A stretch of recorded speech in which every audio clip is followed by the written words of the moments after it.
It was our moment. We couldn't get the smile off of our faces. It was an amazing experience being able to see the live feed on the cameras as we were breaking through. We had a big pull-through party in here amongst the guys, and we had a great time.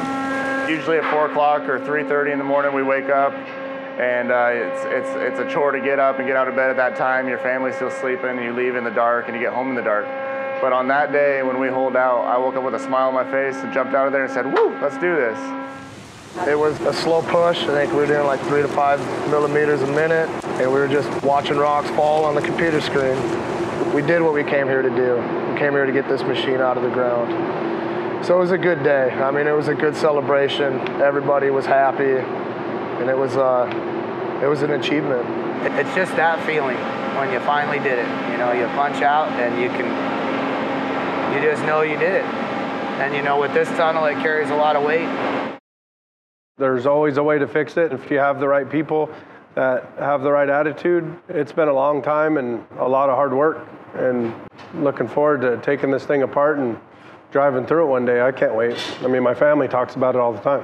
Throughout this project, there's been a lot of negative talk, and we see it all the time online. We don't react because we know the details. They don't. A lot of people are just naysayers, but for us to hold through was just a great accomplishment for everybody involved with the project.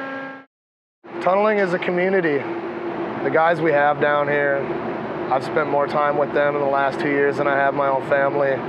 They became family. You start learning their siblings' names, their wives, their kids' names. You start learning a lot about the guys next to you. And that's the big one. I mean, I met a lot of good people down here, and I hope that I'll carry those relationships on for a long time.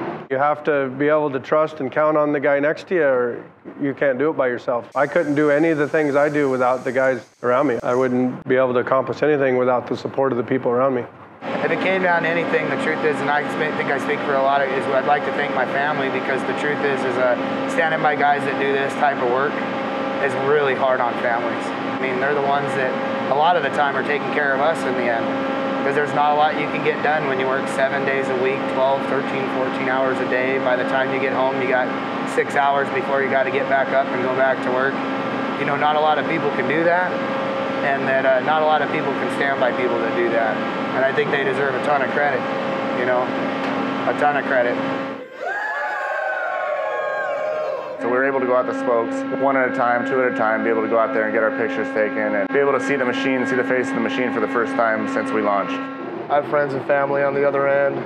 My brother's a foreman up there, so I know he was out there watching. He's a former service member, so we had the American flag, so it only felt right to bring that out with us.